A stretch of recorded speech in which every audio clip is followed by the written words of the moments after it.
get notifications when interviews like this one get posted. My guest today, I'll be speaking with Stefania Maurizi, Italian journalist, someone who collaborated and partnered with WikiLeaks on the documents that are at issue in the case that Julian Assange has been criminalized for publishing. And there's a big, major story. We're going to talk about the destruction of documents from the Swedish Prosecution Authority, which Stefania has just uncovered through her work, through litigation that she's been pursuing for seven to 8 years. And it's also documented and chronicled in her book, Secret Power, WikiLeaks and Its Enemies, which is available in English translation from Pluto Press. She's also a journalist for Il Fatto Quotidiano. So now I will bring her in. Hello, Stefania. Hello, Kevin. Thank you for having me. And as I set up, you were able to obtain a very small amount of emails, but you also learned that and these emails are between the Swedish Prosecution Authority and the Crown Prosecution Service, which for people who may not know all the specifics, the Crown Prosecution Service is the organization that US in the extradition case in the British courts. They're the ones working to help the US secure his transfer to the United States for trial. And you found that you found some of their exchanges, but you also learned that quite a number of documents have been destroyed by the Swedish Prosecution Authority. So go ahead and describe coming to these revelations, how you got to learn of these revelations. Yes, thank you. First of all, I just want to clarify that I've never collaborated with WikiLeaks. I have always worked as a media partner for my newspaper. And I have done this work on the documentation, initially working with these big teams of international media from the US, the Guardian,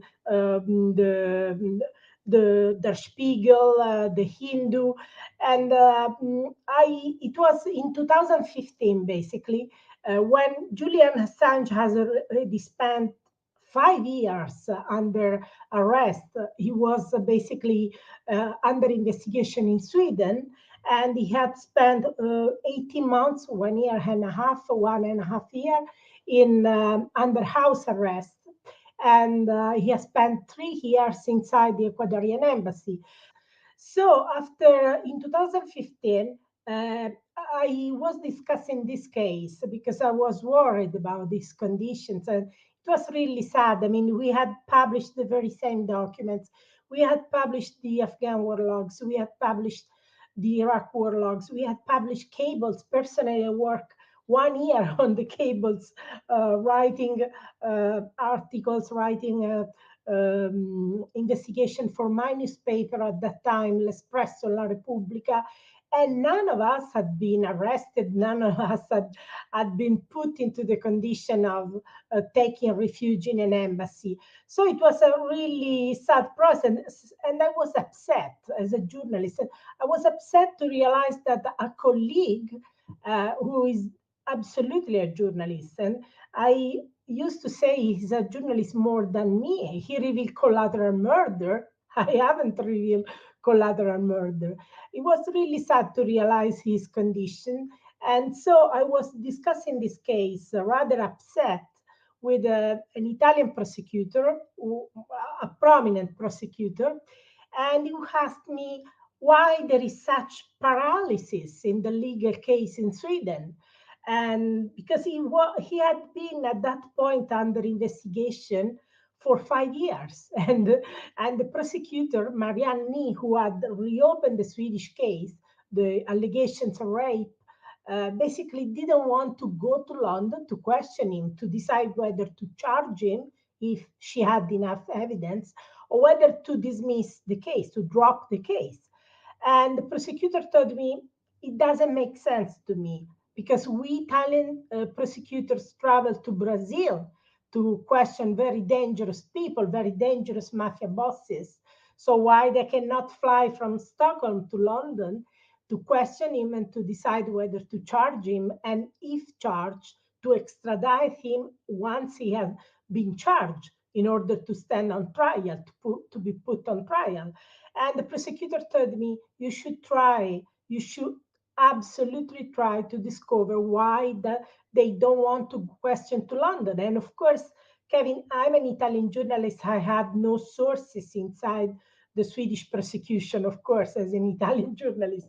So I thought maybe the only tool I can use is the Freedom of Information Act, because Sweden is a good jurisdiction when it comes to transparency of the government transparency. So I used um, the Swedish Freedom of Information Act, and I submitted a request, an FOI request, to the Swedish Prosecution Authority. And after a few days, I was really surprised. I received very little document, very few, 226 documents, but the documents contain such important information which basically solved the mystery why the Swedish prosecutor didn't want to go to London to question him. And the reason was that the Crown Prosecution Service, precisely the lawyer Paul Close, Mr. Paul Close, had advised them not to go to London to question him. And this advice made really no sense, because when you have a person under investigation, the first thing you do is to make some investigation, of course, and then to question both the witness, the alleged victims, and the person under investigation, to ask about the case when their memories are fresh, where they are not influenced by dozens, hundreds of articles which change your perception of facts. So it didn't make sense. And this advice by the Crown Prosecution Service, what contributed to create a legal paralysis in the case, and also a diplomatic quagmire, because when Julian Assange exhausted all legal options to oppose the extradition, because Julian had never opposed the request of being questioned. Quite the opposite.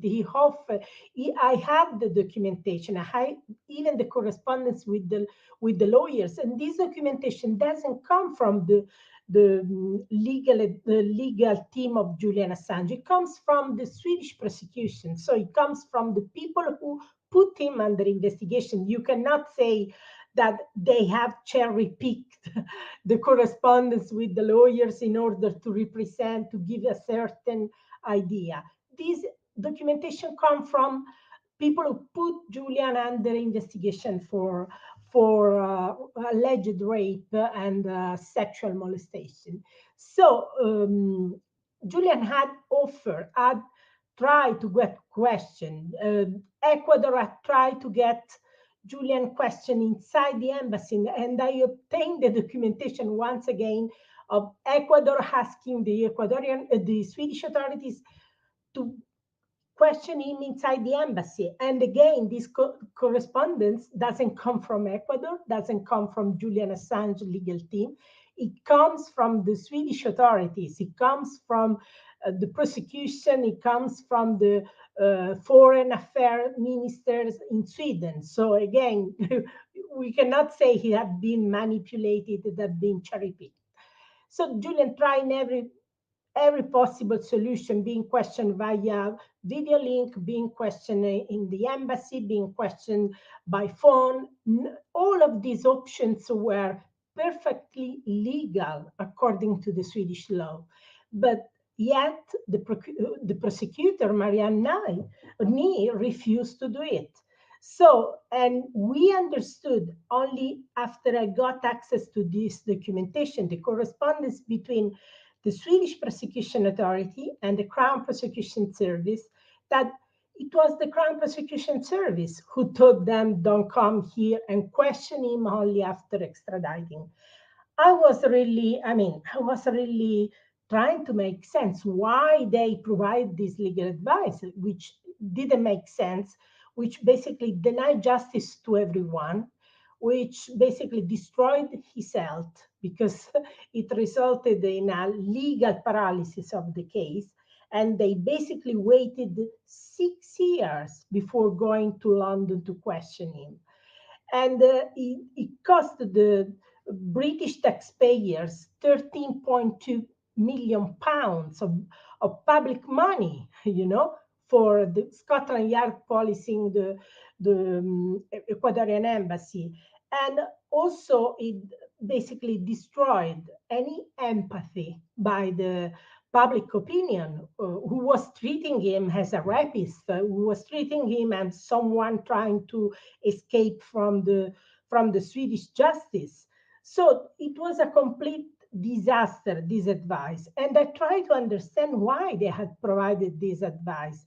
This advice had been provided at the very beginning of the case, when the Crown Prosecution Service was headed by Sir Keir Starmer, who is currently the leader of the Labour British Party in opposition to Jeremy Corbyn. So it's a centrist, leftist, but centrist leader in opposition to the left part of the Labour. And of course, to get the full picture of the case, you have to access the full correspondence between the Crown Prosecution Service and the Swedish Prosecution Authority. Only reading this correspondence in full, you can understand what really happened behind the scene. I was pretty convinced that I would have never ever discovered what really happened in this case. But last week, the Crown Prosecution Service, during my FOI hearing, submitted this witness statement saying that they have destroyed a large part of this correspondence. So now we know that they have destroyed this correspondence. And, I don't think nothing is normal in this case. I really believe that it's highly anomalous that you have two public authorities actively destroying documentation. It didn't happen by, a catastrophe, a fire, or an incident. They destroyed themselves, actively destroyed this documentation. So it is absolutely crucial at this point that there is an investigation, a public inquiry. I don't know whether the parliament, I don't know, but we absolutely need to know why they destroyed this correspondence. This is a case so important. This is such a high-profile case that we cannot accept that they destroyed official documents and they don't provide an explanation. Clearly, there must be documented inside those documents. There were important information. I have no doubt. I absolutely have no doubt. Something that I would like to hear a little bit more about is you were at this hearing. You were anticipating when I ran into you at the Belmarsh Tribunal and shared the stage. I knew that there was news coming. You had said it was on its way. You were at this hearing. I mean, can you tell people a little bit about what it's like to be at these proceedings with people who are prosecutors that are clearly hiding correspondence and details related to the Assange case from you? So these hearings are quite stressful, actually, because you have to try to get information. They don't want to provide this information. It doesn't work that you file an FOI request and you get the documentation. You file your FOI request and you don't get information. You don't get the documents released to you. So at that point, you have to realize that you have to fight in court or tribunals, depending on the country, and you have to pay for the legal fees. Sometimes you can rely on pro bono lawyers, other times you have to spend a lot of money, and we journalists don't have this money. So it is highly problematic to find the funds to fund this litigation. And of course, they use all sorts of delay tactics and obstruction in order to make the process as expensive as possible, as long as possible, so that even if you win at the end, you obtain this documentation after years and years, and maybe sometimes it's still relevant, other times it's still not relevant. You have to realize, for example, that in the US, I'm fighting an FOI case against the State Department, and my lawyers, who fortunately are defending me and representing me completely pro bono, they told me that our legal fees have reached $100,000 in 2 years. So, I mean, they are doing this pro bono. I'm very grateful. But who can spend 100 times, $100,000 for 2 years of FOI litigation? Clearly, we cannot. I mean, this is not freedom of the press. This is absolutely not freedom of information. Clearly, information is not free, because to access it, we have to stay in court for years. So we have to spend hundreds of thousands of dollars, and we cannot afford in these days, especially in these days, we cannot afford this cost. So it's highly problematic. And you also have to realize that this latest hearing in London was the very first hearing in which the Crown Prosecution Service accepted to question me. I have been litigating since 2017. They have never ever questioned me. I suppose because they didn't want to allow me to tell the judge why I'm fighting this case, why an Italian journalist is so determined to access this documentation. So they prefer not to question me at all. In this case, they questioned me and trying to, trying to put me in a light that I was basically kind in cahoots with the UN Special Rapporteur on Torture, Nils Melzer. Why? You might ask why. Because the tribunal established that if there is an extradition case, of course, the British authorities have all the interest to protect the extradition case, because otherwise you might tip off the criminals and so on.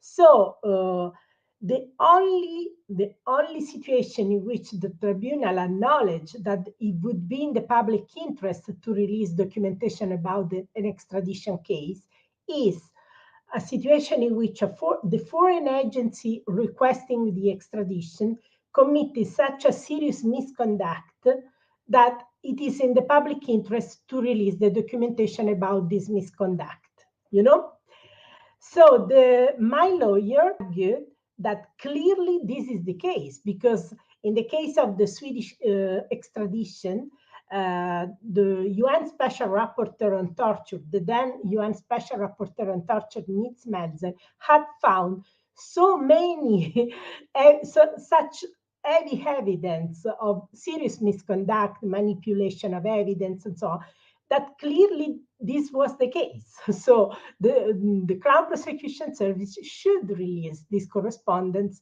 considering this serious misconduct. And so at that point, the Crown Prosecution Service tried to make the argument that, of course, Nils Melzer is biased, and of course, Nils Melzer is in contact with Maurizi, with me, because he endorsed my book. And in his endorsement, he says that my investigative work contributed to his investigation. Of course, he contributed to his investigation. Why? Because once I obtained this documentation from Sweden about the Crown Prosecution Service telling the Swedish, don't come here to question him, thus providing evidence of interference by the British institution, by the British authorities, I put all this information in the public domain. I published not just my investigation, but also all this documentation. And probably Nils Melzer read it, of course, because he quoted it in his book, such as "Don't you get cold feet," and the legal advice not to go to London to question. Of course, he read it, as everyone, because the documents are available on my on my newspaper's website. So there is no, I mean, there is no kind corrupt. There is no problem, no corrupt, no unethical behavior. I mean, he endorsed my book, and of course I don't see it as a crime. And he said that I contributed, of course, because my journalistic work is public. Everyone can read it, and he read it, he quoted it, and he did it because I published the documentation. So I mean, these hearings are very stressful, very difficult, and very expensive process. And we really hope to obtain some documentation. But even if we don't obtain any documentation, we still have obtained a lot. We obtained this information that they destroyed key documents on Julian Assange. We obtained this information that both sides, both the Crown Prosecution Service and the Swedish authorities, destroyed large part of key documents on Julian Assange. So even if you lose as a journalist, you lose the case, you still get very important information about a case. So when you had this hearing, the judge or the justice or whoever is presiding over the hearing, uh, did they express any concern learning that the documents have been destroyed as laid out in the witness? Or when you say the tribunal, are you describing that the people who are presiding over this matter are telling you that they're not going to really do anything about this because they disagree that it's serious? The judge didn't express any comment. He was impenetrable. He didn't have any face expression. I really don't know what he think. So And are I you was awaiting a rule? Sorry, are you awaiting a ruling in this matter? Like, not yet. are you seeking some kind of action by the court to force more documents to be released? Yes, I'm trying to get the full documentation, and especially the documentation, the correspondence between the UK authorities, the Crown Prosecution Service, and the US authorities at the State Department and the US Department of Justice, because you have to realize that while few documents about Sweden have been released to me after 8 years of fighting, and basically after 6 years of litigation in the British tribunal and Swedish courts. Basically, I obtained between 551 documents from the Crown Prosecution Service and 1,370 documents from the Swedish Prosecution Service, but only 310 are correspondence between Swedish Prosecution, Crown Prosecution Service. So the tip of the iceberg. So I'm trying to get the full documentation. A tiny bit, the tip of the iceberg of the correspondence between Crown Prosecution, Swedish Prosecution have been released to me, just the tip of the iceberg, but nothing has released to me of the correspondence between US and UK authorities or Swedish and US authorities.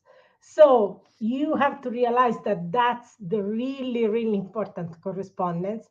They don't want to release it. So I'm fighting this FOI case in London to try to obtain it. And let me Mhm. tell you, it was very weird. For example, the person who testified at the tribunal was he's the current head of extradition. So my lawyer asked him, "Are you involved directly in the extradition of Julian Assange?" And he made the argument that while he's the head of extradition, he's not directly involved in the operative decision. He get briefings and so on. This is what he claimed. And it was weird. For example, he said, oh, I read your book. He read Nils Mazer's book, and he read my book, and he said, your book is very powerful and moving. And I would have liked to ask, well, if you think it's moving, why, as a Crown Prosecution Authority, you go ahead with this case? Because you are insisting to make this tragedy happening, and they have a level of discretionality. I mean, they are not supposed to do whatever the United States asks them. They should argue that they are not trying to extradite a mafia killer. They are not trying to extradite a drug dealer. They are trying to extradite a publisher and a journalist for revealing war crime. So I mean, this is what the Crown Prosecution is trying to depict itself as, just complying to with their own duties, but this is not what is happening. They are actively assisting the U.S. authorities to destroy journalists for revealing war crimes. Last thing I want to have you discuss, which is really crucial, especially for the world, but my American audience would be very interested to know that it's pretty obvious what is being concealed are communications that relate to the Federal Bureau of Investigation, or the FBI, in the US. And we already know, based on what has been written about in Icelandic media, that the FBI was interested in being in Iceland to try and track down and go after Julian Assange. We know this informant, Ziggy, was someone that they went to question in Denmark. So we know that the FBI was active in Europe during the time that there is a focus on bringing charges against Assange.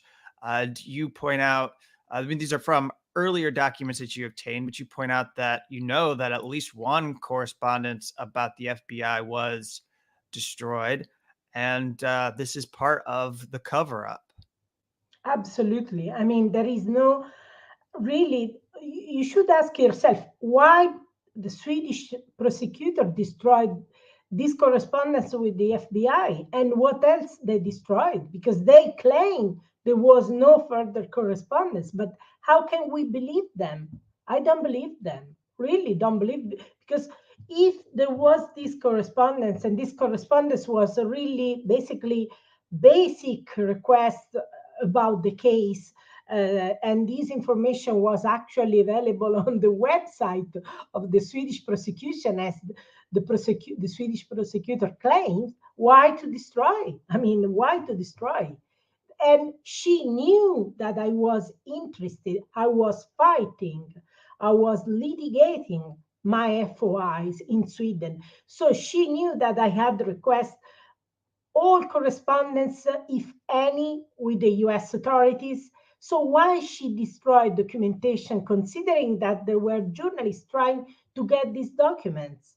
One of the arguments of the Crown Prosecution Service is, yes, we destroyed the documents. However, we did it in 2014, when the journalist who is litigating had not yet submitted a FOI request. So there is nothing criminal, there is nothing suspicious, because we destroyed before she asked. And they try to make this argument.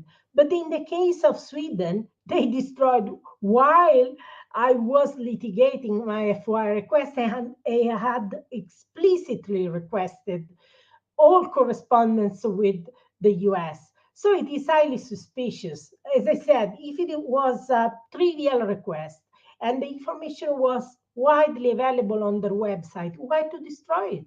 I mean, not only they destroyed this correspondence with the FBI, but when I tried to ask the Swedish parliamentary ombudsman to investigate whether they had destroyed further correspondence with the US and so on, they refuse to open an investigation and they refuse to provide an explanation. So there is a clear cover up, because otherwise, why not to open an investigation? You know? Yeah. So just to make sure we put a really big exclamation point on all of this, the documents that were destroyed, the judge knows this now. In the US, in a US court setting, that would normally invite some kind of a sanction or a penalty against the agency or the party that destroyed the documents, especially when they knew that they needed to be preserved. But there's no such action being taken by No. the tribunal or judge in your case yet? No, not at all. Quite the opposite. The first judge, when we first discovered the destruction of document by the Crown Prosecution Service, uh, we had an FOI hearing few days after this discovery, and the judge said there is nothing untoward. And I wonder why, on what basis he could claim so. Did he inspect the Crown Prosecution Service? Did he investigate himself? He immediately said, oh, there is no problem, nothing untoward, nothing. So we tried to ask for an investigation to the Information Commissioner. Again, no investigation. They said, we rely on what the Crown Prosecution Service told to us. And again, you ask yourself, you should investigate them. Why do you rely uncritically on the version of the facts? So, throughout the last 6 years, after discovering the destruction of documents by the Crown Prosecution Service, I tried all sorts of options to try to get this destruction investigated by the British authorities. There was no investigation, no problem. How can this is something very serious, Kevin. I can tell you, I live in a country, which is Italy, in which we have judicial scandal, legal scandal, but not even Italy ever had a public authority destroying the documentation. Maybe you have, an arson, or maybe you have some problems, maybe you have involuntary, destruction, but we never had the public authority destroying documents about a legal case which is highly controversial, which is ongoing, which is, high profile. We never had this situation. No matter how scandals, we never had this situation. They do have this situation, and all their authorities refuse to open an investigation and to at least to try to assess whether it is legal, it is perfectly, fine, or maybe there was some problem. They have refused to do it. This is also is highly suspicious, because again, if there was no problem, why not to investigate? Why not to open inquiry, Well, I think it has to do with, and I'm sure you probably agree with me, as you set up in your book, the secret power, the FBI, the CIA, the security service partnerships that these countries have with the United States, and between the two countries.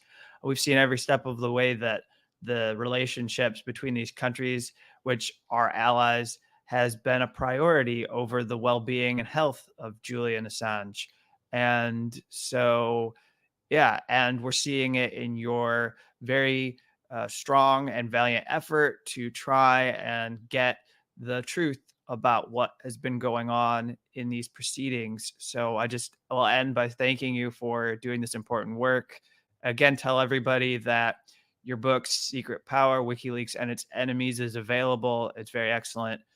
Then again, I just have to express gratitude for you endorsing my forthcoming book on Assange as well. And I just wish you the best. At some point, you're able to break through and win in this struggle to get these documents, because they are important to understanding the truth of what all these countries, these powerful countries, some of them less powerful than others, but anyone who aligns himself with the US has a bit of power because they have the backing of the United States. Absolutely, absolutely. Thank you for this interview, and thank you for your book, which I think it is important. And I'm grateful to you because you are one of the very, very few US journalists working on this case. And while traveling to the US for the Belmarsh Tribunal, I realized how, I mean, the silence surrounding this case. Now it's getting a bit better. We see tiny bits of involvement, but still a lot of lack of coverage, lack of proper public debate. So it's really important that you are doing this work. I'm very grateful to you as well, of course.